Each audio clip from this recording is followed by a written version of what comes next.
Alright guys, so this is what you do when you're on a mission to find a great campsite.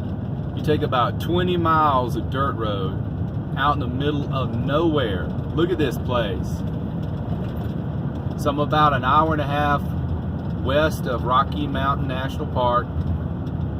That's going to be near my destination. But this is just vast acres of undeveloped land. Just amazing.